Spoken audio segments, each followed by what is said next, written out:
To एग्जामेंटो channel में आपका स्वागत है। दोस्तों, आज मैं डिस्कस करने वाला हूँ राइट्स लिमिटेड में जो वैकेंसी आई है कॉन्ट्रैक्ट बेसिस पे उसके रिगार्डिंग। तो जैसा कि आप देख रहे हो कि ये राइट्स लिमिटेड है जो कि मिनिस्ट्री ऑफ रेलवे के अंतर्गत आता है राइट्स। तो ये रेलवे के जितने भी प्रोजेक्ट्स होते हैं राइट्स करता है मोस्टली। तो रेलवे से रिलेटेड प्रोजेक्ट और जो भी गवर्नमेंट की तरफ से जो भी प्रोजेक्ट मिलता है राइट्स को वो सारा प्रोजेक्ट करता है। तो यहाँ पे आप देख सकते हो जो ये रिक्रूटमेंट है engagement of engineering professionals on contract basis पे वैकेंसी है। और आपको पता होगा कि राइट्स लिमिटेड ये Navratna central public sector enterprise under the ministry of railway government of India. ठीक है, तो ये तो आपको पता ही होगा। तो क्या क्या करता है?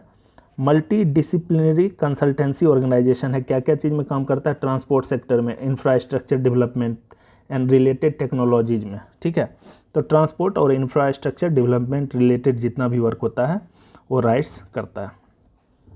अब जहाँ तक बात है वैकेंसी का, आप देख सकते हो किस किस स्ट्रीम में क्या क्या वैकेंसी है। तो यहाँ पे देख सकते हो वैकेंसी नंबर 132 से लेके 135 तक। असिस्टेंट मैनेजर का मैकेनिकल और मेट्रोलॉजी टोटल कितना सीट है? 16 सीट है। अनरिजर्व का 3 है, EWS 9 OBC, इस तरह से टोटल 34 है।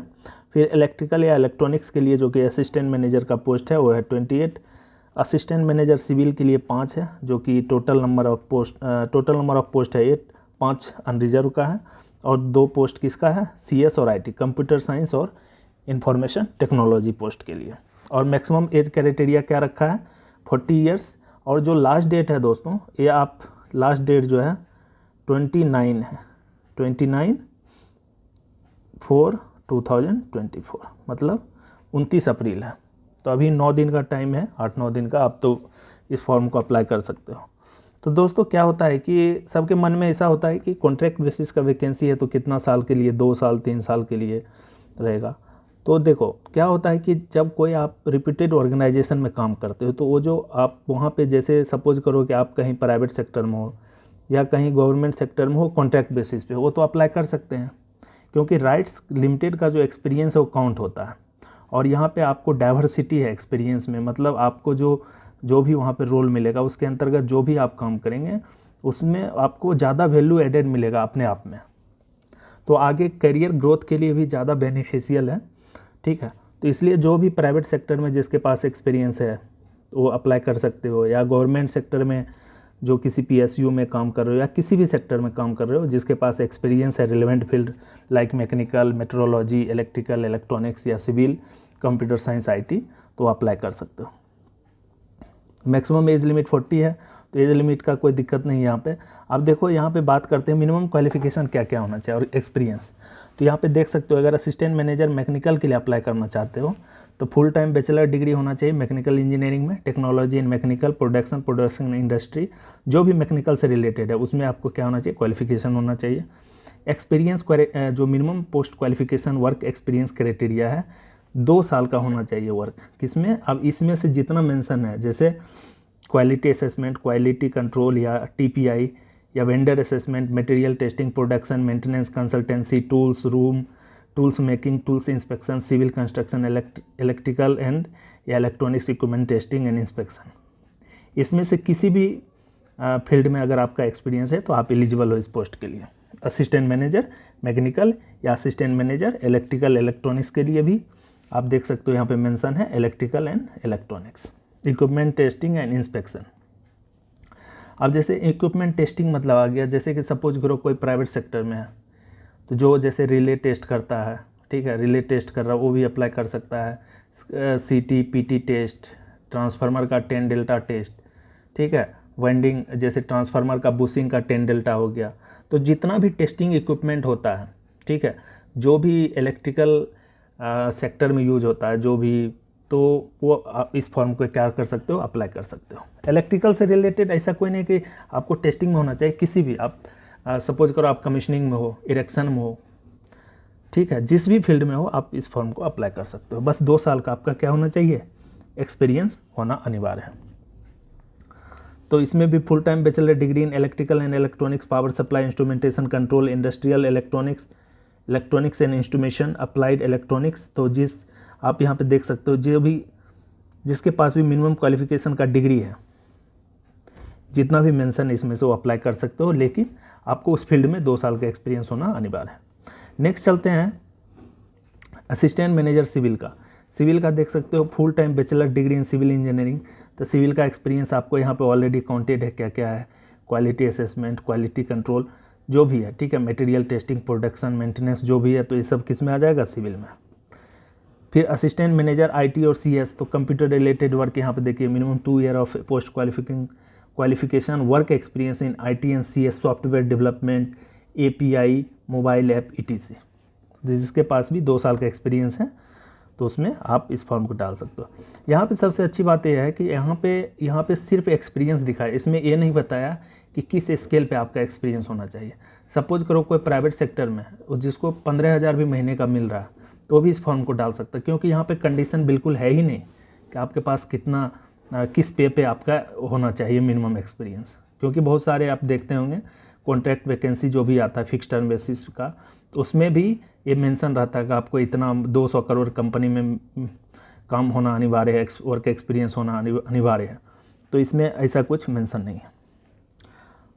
क्वालिफिकेशन आपको पता है, अगर आईटी से है तो आपको आईटी, या कंप्यूटर साइंस से है तो कंप्यूटर साइंस में बैचलर डिग्री होना अनिवार्य है। तो ये सब मेंशन है, तो उस भी इस पोस्ट को अप्लाई कर सकते हो। इसमें एक और बात है, असिस्टेंट मैनेजर आईटी सीएस में आईटी और सीएस वाले जा ही सकते हैं जिसके पास इलेक्ट्रिकल एंड टेलीकम्युनिकेशन, यहाँ पे देख सकते हो electronics and telecommunication, electronics and communication, electronics and instrumentation, post graduate degree in electronics, तो भी इस फॉर्म को फिल कर सकते हैं।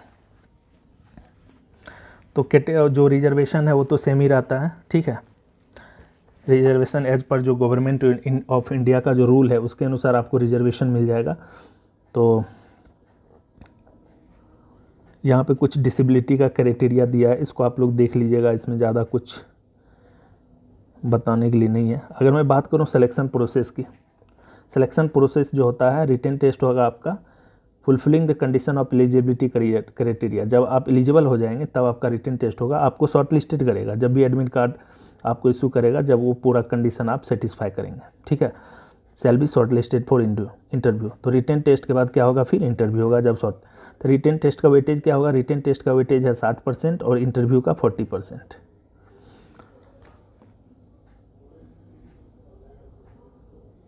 तो इंटरव्यू का जो है, जैसे इंटरव्यू 40% को फिर क्या कर दिया, टेक्निकल एंड प्रोफेशनल प्रोफेंसी में 30% मिलेगा और पर्सनालिटी, कम्युनिकेशन एंड कॉम्पिटेंसी में 10% मिलेगा। टोटल मिला के 100% पर आपका मेरिट बनेगा।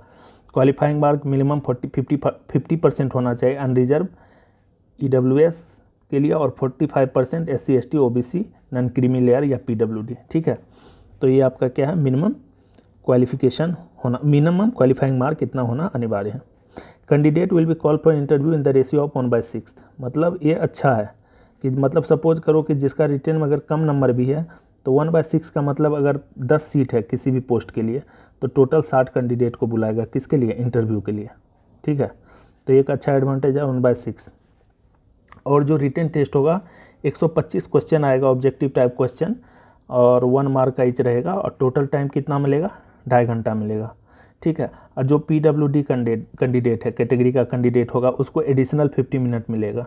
तो उसको 50 मिनट मतलब 3 घंटा 20 मिनट मिलेगा, 3 घंटा 40 मिनट मिलेगा, सॉरी 3 घंटा 20 मिनट मिलेगा, ठीक है। तो यहाँ तक समझ में आ गया। टोटल कितना है, 125 ऑब्जेक्टिव क्वेश्चन। नेक्स्ट अगर मैं बात करूँ, और यहाँ पे देख सकते हो candidate have to option to appear for interview either in Hindi और इंग्लिश, दोनों का ऑप्शन है, आप जिसमें भी कंफर्टेबल हो आप इंटरव्यू दे सकते हो। ऐसा नहीं कि इंग्लिश में देना अनिवार्य, अगर आप हिंदी में कंफर्टेबल हो तो हिंदी में दे सकते हो।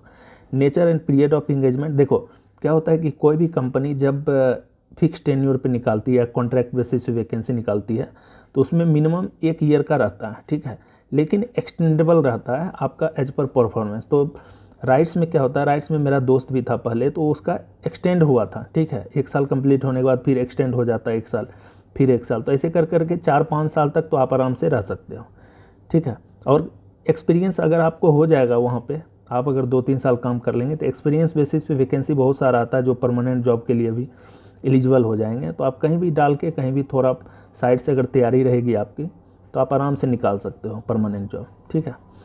तो चलो यहाँ तक हो गया।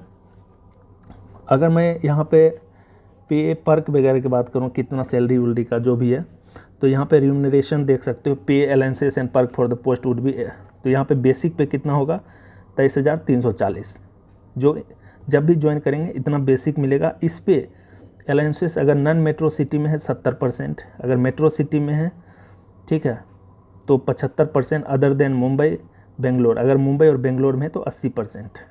Medical and accidental insurance for self and employees contribution towards PF, PF में भी आपका क्या होगा 12% would be borne by company, मतलब आपका पीएफ से जो कटेगा 12% क्या देगा, कंपनी भी देगा। सपोज करो यहाँ 23,340 है, ठीक है, 23,340 प्लस इसका क्या है, अगर सपोज करो कि आपको 70% के उसमें आता है, नॉन मेट्रो सिटी में आपकी पोस्टिंग होती है, तो इसका 0 × 0.7 कर दीजिए, जो भी होगा तो लगभग 15,000 होगा, 15-16,000, तो लगभग आपका 40,000 के आसपास क्या बनेगा सैलरी, 40,000 क्या बनेगा सैलरी बनेगा। इसके अलावा भी और सारे बेनिफिट्स हैं, तो यहाँ पे दे दिया the consolidated monthly gross emoluments including PF contribution for the employer for the posting in non metro city कितना है 42,478 which result in CTC of 5 lakh, approx 5 lakh से थोड़ा सा ज़्यादा होगा, ठीक है। तो ये आपका क्या हो गया, जो भी सैलरी के अलावा जो मिलेगा सब मिला कर आपको इतना CTC बनेगा 5.09 लाख पर एनम। उसके बाद यहाँ दिया है remuneration mention above is only indicative, actual remuneration shall be depends upon the place of posting and other term and condition of the appointment. और अगर फॉर्म भरने का अगर चार्ज है तो फ़ी है, देख सकते हो 600 प्लस GST, प्लस अगर SC ST हैं, EWS हैं, PWD हैं तो 300 प्लस GST। आप यहाँ पे मेल भी कर सकते हैं अगर आपको फॉर्म भरने में प्रॉब्लम होता है, ठीक है, या हेल्प डेस्क नंबर पे कांटेक्ट भी कर सकते हैं। तो आप जितना जल्दी हो सके आप अप्लाई कर दीजिए, और जो भी कहीं प्राइवेट जॉब करते होंगे उसके लिए ज़्यादा अच्छा है इन फ्यूचर, अगर आपको ग्रो करना है, ठीक है। सपोज करो कोई मैकेनिकल इंजीनियरिंग प्राइवेट सेक्टर में काम कर रहा है तो अप्लाई कर सकते हैं आराम से। और यहाँ पे आपको क्या होगा कि यहाँ पे आपको एक्सपर्टीज मिल जाएगा और यहाँ पे खुद को डेवलपमेंट करने का भी एक मौका मिलेगा, क्योंकि बहुत अच्छी कंपनी है और कोर कंपनी है एक तरह से इंजीनियरिंग का, ठीक है, जो कि पूरा इंजीनियरिंग रिलेटेड वर्क ही करता है। तो इस तरह से आप देख सकते हो, और 29 अप्रैल तक लास्ट डेट है, आप अप्लाई कर सकते हो। अगर कहीं भी डाउट लगे जॉब प्रोफाइल से रिलेटेड या कुछ भी, तो आप मुझे कमेंट बॉक्स में कमेंट कर सकते हैं, मैं उस कमेंट का रिप्लाई ज़रूर करूँगा। Thanks for watching.